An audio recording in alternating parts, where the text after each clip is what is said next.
and we will now be beginning very shortly. But then I think we can go ahead with the first session. But prior to that, I would quickly call the man who matters the most for like one quick chat.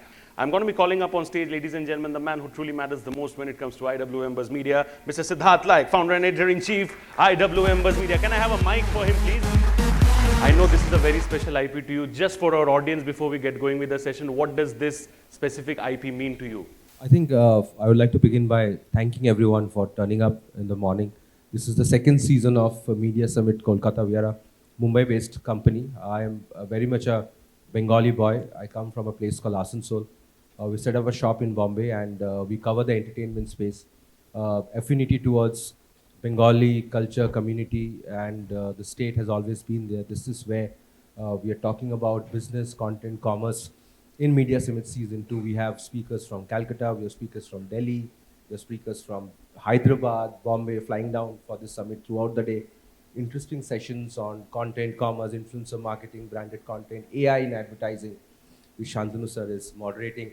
So we look forward to an engaging day of conversations, and we look forward to a lot of questions coming in, and also hopefully people can, when they leave at the end of the day, they are more enriched as a professional, as an individual. I think, thank you so much, sir. Thanks, Uday. You flew down all the way from Delhi, and Havas has been one of our strong support partners for a lot of initiatives that we do.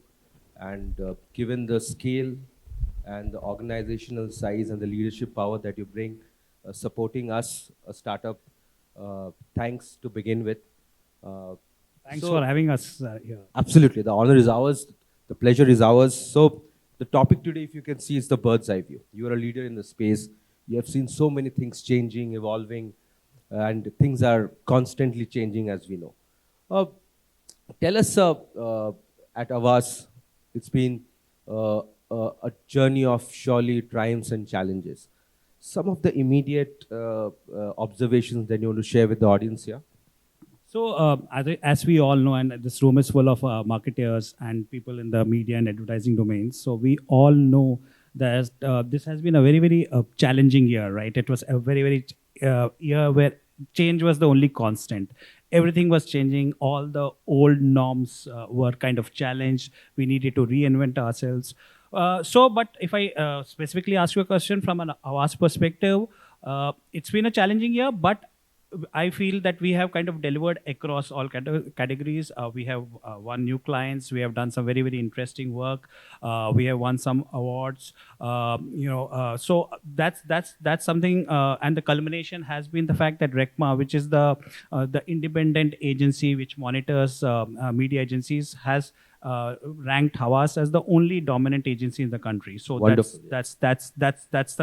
clearly shows that whatever we are investing in, whether it is data, whether it is technology, because we are a very young group as compared to a lot of other legacy groups which are there in the country. We are comparatively a much younger group. So the way we have kind of tried to make up for this is by investing in a lot of data, investing in a lot of technology, because that is required. And I know Shantanu is going to be taking a panel on AI, but yes, so we kind of have caught on to these trends, and that's kind of showing results. One very critical parameter, I would say, which has helped us kind of move to the next level, has been this exclusive research that we do, which is called the Meaningful Brand Study, this is the only research which is done. I mean, there are a lot of research which kind of track brands on different parameters. But what the Meaningful Brand Study does is that it tracks each and every brand on how meaningful it is for the consumers. Ultimately, if the brand is meaningful for the consumer, the affinity towards that brand, the ultimately sales for the brand increases. So how do you make the brand more connected to the consumer? That's the study we do, and for those, and so there are a lot of I would say pointers that we kind of carry forward, and basis that's the basis which we kind of develop the entire communication model. So yes, a very challenging year, but it's been challenging, but it's been fun, and I think we are ending on a high note. So I think where there's a challenge, there's an opportunity always. Now you spoke about Havas being one of the most dominant agencies. It's a strong word, and its dominance comes from the fact that you're constantly evolving, you're fluid. And sir, you have been a leader in the advertising space. I can see a lot of students also in the room. So if someone wants to take advertising as a career and figure out what's coming in time to come, what are the changing dynamics that you have seen from print to AI to social media, influencer marketing? How do you kind of see, if you can crystal gaze a little? So anyway, it's very difficult to crystal gaze because the pace of change is so fast.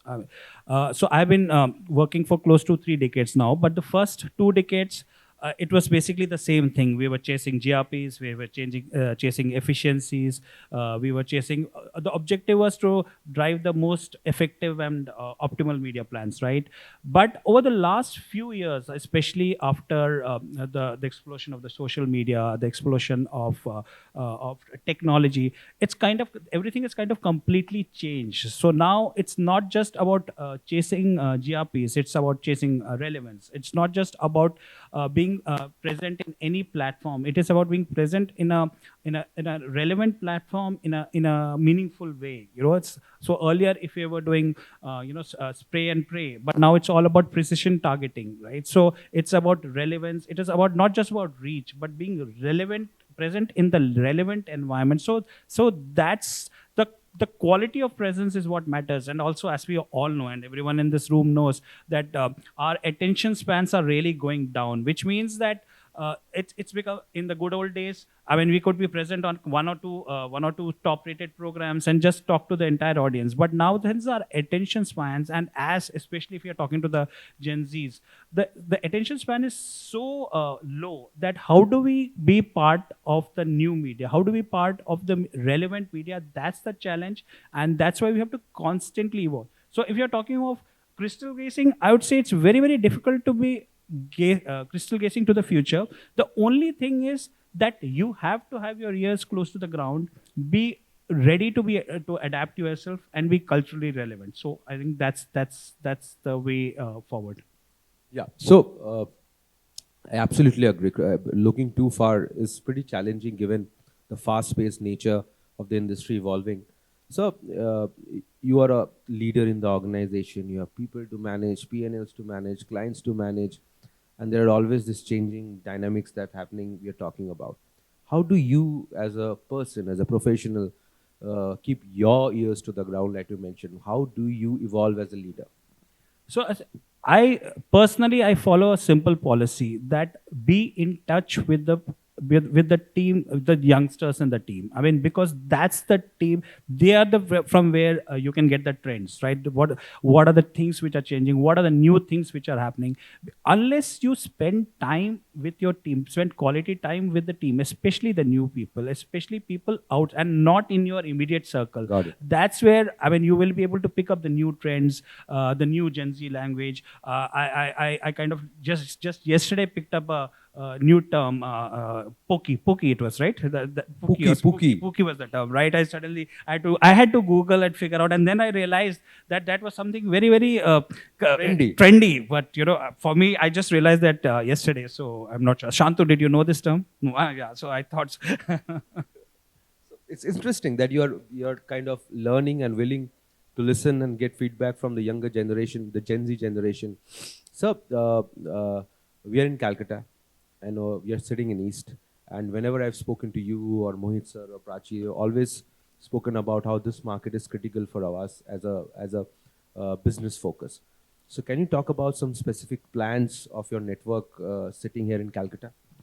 So for us, East as a market has been a very, very culturally insightful and a culturally rich market, right? So while we have not had a presence in Calcutta, a physical presence in Calcutta till now, is that about to change? I mean, some revelation. So we are working it, and we don't want to just be present just for the sake of it. So we are. As and when we are going to be present, we will be present in a I would say in a stronger way. We would like to bring all our. So we have a village model. I mean, I think you're aware of it. Where I visited both the villages in Delhi and Bombay. So just quickly to tell everyone in the audience about what the village model is. This is a model where all the agencies, whether it's creative, media, tech, performance, all of us sit together under one roof.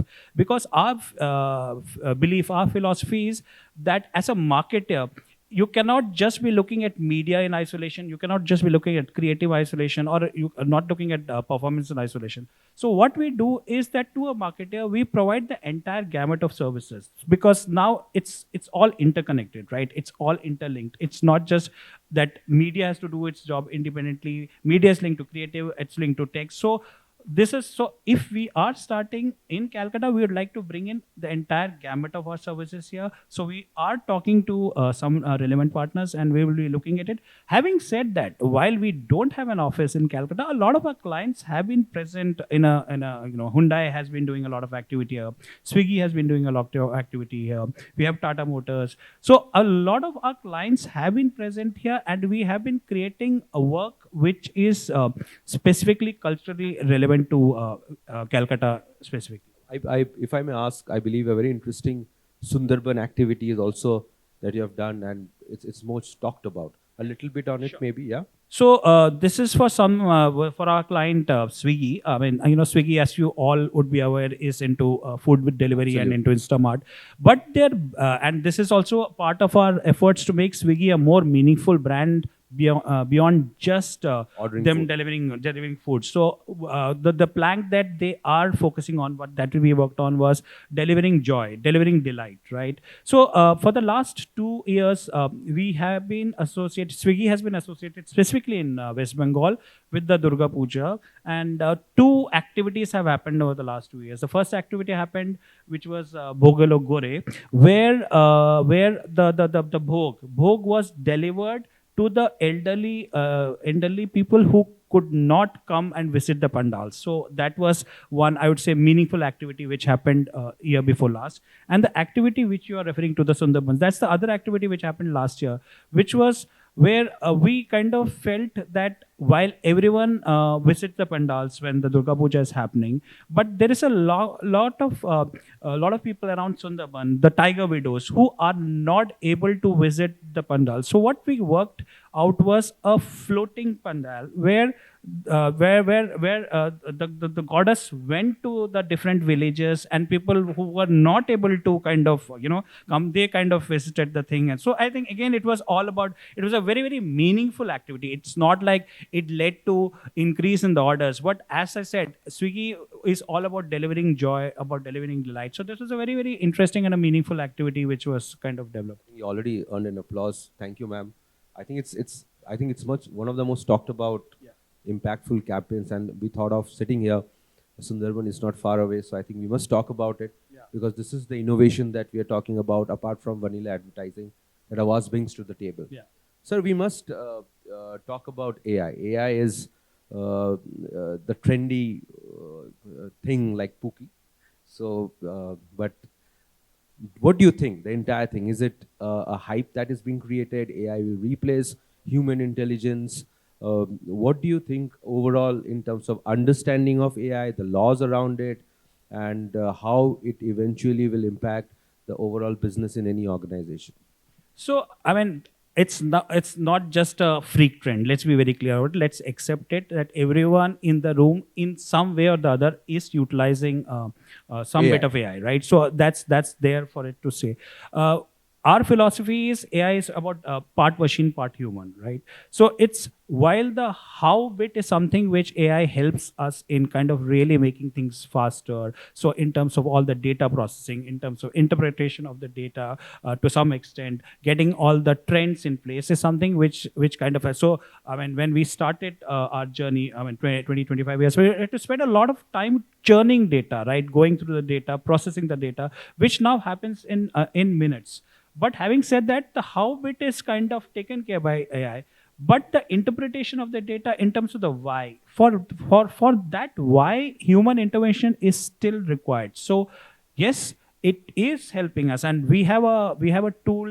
So we at Havas have kind of completely embraced AI, and our entire planning framework is based on what is called a converged.ai, where everything right from audience insights to developing the plans to getting all the digital signals, everything is part of one ecosystem, and based on which the entire campaign measurement and entire post eval and the accountability of the campaign happens. So AI is definitely something which is a tool which kind of aids and abets. But if you're if the question is will it replace humans, at very least important. not in the near future. And I'm sure Eventually, you see that happening. If you don't adapt and learn or kind of understand what's happening. No, we have to. It will definitely be part of our ecosystem. But at the end of the day, as I said, Needs a prompt. it needs a prompt. The vibe it needs to be guided. But yes, it's definitely making our lives much easier. Yeah. Wonderful. So that's something I think a lot of people will take note. Let's talk about social media, sir. You know, there are different form of distribution of messaging, creating brand perception. You spoke about attention span reducing. It's a reel generation. You know, everyone is on reels. Theater audience is there, but probably only if it's a good movie you're going there. It's more about convenience and privacy and watching good stuff in lesser time. Microdramas is also on the rise. So when you make an entire plan, say a media plan, etc., how do you ensure that everything is tick marked, especially when it comes to creating brand perception in the social media space? So let's face it. Because Now every platform is separate when it comes to their audience consumption patterns. So now, like AI, social media or social is also a reality which is there, which we need to accept. That brands can be created very fast on social media, but the flip side is that the brands can come down also very fast if we are not able to kind of manage social media and the presence very well. The thing is that I would say the trick is to have influencers who are who are culturally relevant, who have that connect with the audience, and kind of ensure that we are able to kind of have that mix of the balance between the brand and the social influencers. But it's an absolutely relevant medium, and I think in this day and age, unless we have a very robust and an agile social media strategy and approach, and have the right set of influencers, it can the trajectory of the brand growth might not be that high. So that's our viewpoint. So the entire influencer marketing bit, that, you know, a lot of fake followers are there, a lot of views are being bought. The question of being organic is very subjective now. Also, you can go wrong at times. You might do as much planning as possible, but there could be a campaign where you say Poonam Pandey dies and she wakes up in the morning and says, no, I did not die, this is a campaign. And entire negativity, on paper it looks all well, but the reality, it backfires. So what happens specifically, say you have planned something and it does not go as per your thoughts? How do you deal with in such a scenario as a leader? See, the key here is, and regardless, so you talked about a negative scenario, but the point is whether it's negative, positive, whatever it is, or something I mean, unforeseen. you've thought that on sheet, it's great. Yeah. It's going to be viral, Correct. but when it goes out, it's like, oh God. So I think the key here is to be agile and have your ears on the ground. If something has to go wrong, you can never be prepared for that, right? But how do we kind of do a post correction? And for that, being agile, being available, realizing that this thing that we had planned in X manner, but it is going in a different direction. How do we kind of do a course correction and kind of put in relevant? I mean, for everything which is going negative, there are a lot of positive things, feeds which can be kind of fed in, right? So being agile and being ensuring that you put the messaging in the right direction is the way forward. जो हुआ हुआ अभी course correction करना है. Bottles नहीं फेंक दे एक दूसरे पे. Correct. So you have to do that. It's about course correction. So we have around 2 minutes left, but two more questions. So we are sitting in East, and regional markets, regional voices, regional sentiments, narratives have always been very powerful in terms of nationally or the diaspora audience also. So how do you see when you're planning or you're creating or you're ideating, focusing pan-India, also keeping very specific interest to regional markets, be it East or South or Punjab, etc. So how do you balance out that if it's a campaign, it will hit the national sentiments and also the regional pockets? So a few years back, the way it used to happen was that you would plan nationally and then kind of distribute it regionally, right? And it would trickle down, and you'd remember how we used to make the TVCs with the dubs, which used to happen across East and the South. But that trend has completely changed, I feel, especially for East and South, and to some extent West. But West is still a Hindi-speaking market, so you can still have a national presence. But for East and South, now it's clearly think local, think regionally, and then take it forward nationally types. So clearly, whether it is in terms of developing of the creatives, which are, and it's not just about translating a national creative, but developing it at a local level. So whether if we are creating something for West Bengal, even if we are sitting in a Delhi or a Bombay and creating a creative, it needs to be developed by a person sitting here who understands the culture, who understands the nuances, right? And and the entire environment. And similarly for South, again, South has 4 states, right? So each and every state is different. So again, creating something which is created on ground based on culturally relevant nuances, taking those nuances into account, that's very critical. What has really helped and slightly made things easier is, again, the use of AI. Right, so we are able to, with AI, generate creatives which are kind of personalized, which are kind of region specific, which kind of takes into account the local languages, the local nuances, and I feel therefore the consumers are able to connect with them. Right? So to sum it up, to summarize your thing, yes, we will have to. That's the way forward. You will have to think regional and then take it national. I think it's absolutely right. Even South, we say it's South, but it's Tamil, Telugu, Malayalam, Kannada, and each market is so diverse and different that it's not one campaign that's going to work. Similar for Northeast also. I think it's time's up. But last question, sir, if you can wear again chashma, or if you can say some immediate trends, maybe not in the next 5 years, in couple of years, that anyone who wants to be in the advertising profession or wants to enter the advertising profession are the 3 must-dos कि इस पे तो ध्यान देना ही है, sir.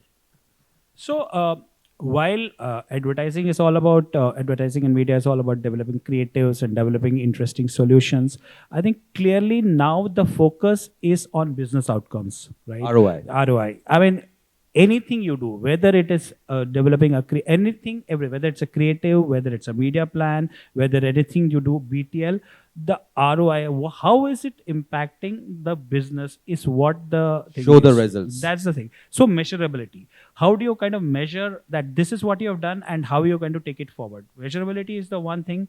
The other thing is agility. I mean, whether in terms of I have done this activity, is it working or not? How fast can I change it? So measurability, agility, and ears on the ground, getting the local nuances into place. That's very, very important. Yes, I'm not saying that creativity is not important, or driving media efficiencies and media rates or is not important. But I feel that that's a basic hygiene which needs to happen. But how do you link it to the business goals, the business outcomes? That's clearly going to be the key and the way forward. That's Uday sir for you. I think phenomenal clarity in your thoughts. So anyone in the room, if you want to catch up with him later, you can always do that. And thank you so much for your time, sir. Thanks thank you so much for the chat. Yeah. Thank Shubhajit.